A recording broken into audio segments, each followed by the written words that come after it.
दुर्गा पूजा आरंभ होने में अब मात्र कुछ ही दिन शेष रह गए हैं। शहर के साथ साथ ग्रामीण इलाकों में भी दुर्गा मां की मूर्ति बनाने का काम तेजी से शुरू हो गया है। कहावत है कि बंगाली 12 मासे 13 पार्वण, यानी बंगालियों के 12 महीने में 13 त्योहार, यानी पूरे साल बंगालियों के त्योहार होते हैं। उनमें से दुर्गोत्सव सबसे बड़ा त्योहार है। दुर्गोत्सव की मूर्ति बनाने की तैयारी जोरों शोरों से चल रही है। राज्य के विभिन्न स्थानों के अलावा राजगंज के फाटापुकुर में कुम्हार दुर्गा प्रतिमाएं बनाने में जुटे हैं।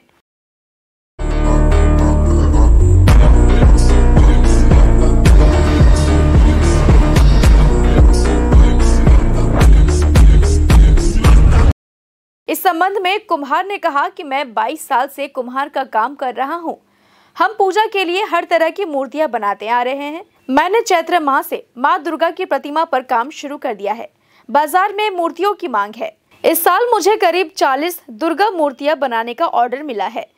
हमारी यह मूर्ति जलपाईगुड़ी, मैनागुड़ी, बेलाकोवा, आमबाड़ी समेत विभिन्न जगहों पर जाती है, लेकिन दिन पर दिन मूर्तियां बनाने की लागत बढ़ती जा रही है।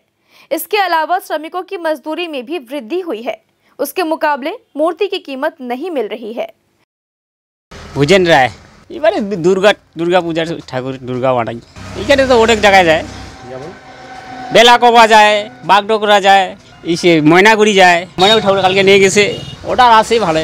এবারে ক্রমে চলে 40টা। জিনিসের দাম তো বাড়ছে, প্রত্যেকটা জিনিসের দাম বাড়ছে। মাটি, কাঠ, বাঁশ, সুতলি, রং, কারিগরের দাম হচ্ছে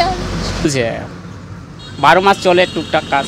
এখানে তো সবে প্রতিমা বানায়, পাথরের প্রতিমা হয়, কালী প্রতিমা হয়, লক্ষ্মী পূজা প্রতিমা হয়, রাধা কৃষ্ণ হয়, রাস পূর্ণিমা হয়, যে যেটা লাগে। 5-6 জনের মতো আছে। फाटापुकुर मणिपुर राजगंज भुजेन राय। वहीं दुर्गा मूर्ति देखने आए एक व्यक्ति ने कहा कि लगभग 10 साल से हम यहां से मां दुर्गा की मूर्ति समेत अन्य मूर्तियां ले जाते हैं। सिलीगुड़ी का कुम्हार टोली यहां से काफी दूर है। वहां से मूर्ति लाने के लिए वाहन का किराया अधिक देना पड़ता था। घर के नजदीक इलाके में इतनी अच्छी मूर्ति मिलने से हमें बहुत फायदा हुआ। এখানে আসলাম, এখানে ঠাকুর প্রতিমা দেখতে আসলাম। প্রতিমা আর কি এখান থেকে নিয়ে যাই প্রতি বছর, তাই একটু দেখতে আসলাম। এটাই না, অনেকটা সুবিধা হয়। শিলিগুড়ি কুমারটুলিতে যাওয়া আসা, একটা গাড়ি ভাড়া পড়ে যায় এক্সট্রা। একটা মনে করেন একটা প্রতিমা আনতে গেলে কমসে কম 4-5 হাজার টাকা গাড়ি ভাড়া পড়ে। এখানে আমাদের মনে করেন কি 1500-1000 টাকার মধ্যে সেটা কমপ্লিট হয়ে যায়। তাতে আমাদের অনেকটা আর কি পয়সার দিকটা অনেকটা বাঁচত হয়। গ্রামের পুজো হিসেবে তো একদমই সুবিধা। এই যে যারা প্রতিমা বানাচ্ছে এরা খুবই ভালো আর কি। বছর 10 এখনও তো প্রিন্টিং হয় নাই, তো রংটা হয় নাই, তবে যেরকম বানাচ্ছে তাতে মনে হচ্ছে ভালো। আরও দূর দূরান্ত থেকেও তো লোক আসে এখানে প্রতিমা নিতে। কালকেও আসলো একজন ময়নাগুড়ির থেকে নিতে। এই যে যারা প্রতিমা বানায় এর একটা সুনাম আছে, ভালো সুনাম আছে।